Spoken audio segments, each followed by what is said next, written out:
आप देख रहे हैं NS9 न्यूज। भाजपा ने कांग्रेस के बीबीसी उद्योग को किया बंद। मनोहर लाल। कांग्रेस के राज में था गला सड़ा सिस्टम, भाजपा सरकार ने सिस्टम को सुधारा। मनोहर लाल। भाजपा शासन में जीएसटी से व्यापारियों को मिली राहत। पूर्व मुख्यमंत्री। हरियाणा के पूर्व मुख्यमंत्री मनोहर लाल ने कहा कि कांग्रेस ने अपने शासनकाल में बीबीसी के नाम पर एक उद्योग स्थापित कर रखा था, जिसका अर्थ था बदलिया भर्ती और CLU उद्योग। इस उद्योग के नाम पर मोटी कमाई की जा रही थी, लेकिन भाजपा ने सत्ता में आने के बाद इस उद्योग को पूरी तरह से बंद करा दिया है।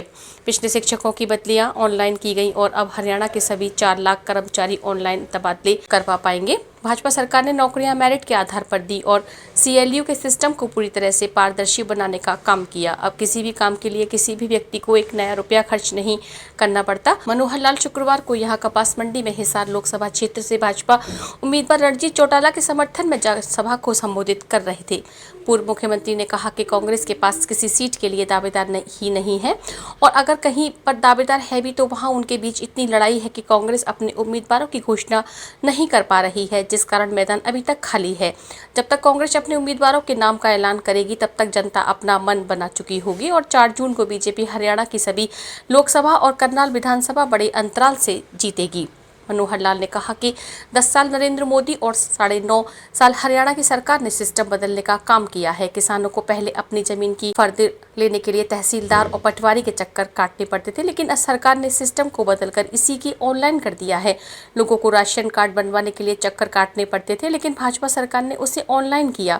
मरे हुए आदमियों की बुढ़ापा पेंशन कुछ लोग खा रहे थे, लेकिन भाजपा सरकार ने उस पर अंकुश लगाने का काम किया और अब सरकार ने उस चोरी को रोककर विधुर और कुंवारों की पेंशन शुरू की। उन्होंने कहा कि 2015 से पहले प्रदेश में केरोसिन के टैंकर आते थे और पेट्रोल और डीजल में मिलाकर उसे बेचा जाता था, जिससे लोगों को भारी दिक्कतें होती थी।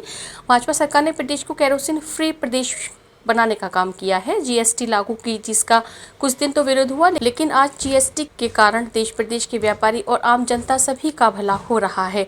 मनोहर लाल ने कहा कि हरियाणा प्रदेश में इंस्पेक्टरी राज खत्म हो गया है। केंद्र सरकार ने गरीबों, महिलाओं और युवाओं का बहुत ध्यान रखा है। सरकार 14 फसलों को MSP पर खरीद रही। प्रदेश सरकार द्वारा किसानों के लिए उठाए जा रहे कदमों का जिक्र करते हुए पूर्व मुख्यमंत्री मनोहर लाल ने कहा कि हरियाणा सरकार 14 फसलों को MSP पर खरीद रही है। पूरे देश में कोई भी राज्य ऐसा नहीं है जो इतनी फसलें खरीद सकता हो। किसान आंदोलन का जिक्र करते हुए उन्होंने कहा कि पंजाब की तरफ से किसानों का आंदोलन उठना है साबित करता है कि पंजाब का दिवाला पीटा हुआ है। पंजाब में किसानों की 2 फसल ही MSP पर खरीदी जा रही है। उन्होंने कहा कि भाजपा ने हरियाणा में जातिवाद की राजनीति को खत्म करने का काम किया है और हरियाणा एक हरियाणवी एक का नारा दिया है। उन्होंने कहा कि किसान पहले आड़ती से पैसे मांगता था, लेकिन सरकार ने इस बात की व्यवस्था की है कि पैसा किसान को न मांगना पड़े। अब फसल का पैसा किसान के खाते में आता है और आड़ती को जरूरत पड़ने पर किसानों से पैसा लेना पड़ता है। बिजली की स्थिति पर पूर्व मुख्यमंत्री ने कहा कि विपक्ष के लोग कई बार सवाल करते हैं कि हरियाणा में कोई नया बिजली प्लांट नहीं लगाया। खुले दिल से उन्होंने माना कि हमने नया प्लांट नहीं लगाया। उन्होंने कहा कि बिजली बनाने पर करीब 7 रुपए यूनिट का खर्चा आता है, जबकि हमें 2.5 से 3 यूनिट में बिजली मिल रही है। फिर हम बिजली प्लांट का क्यों लगाएंगे।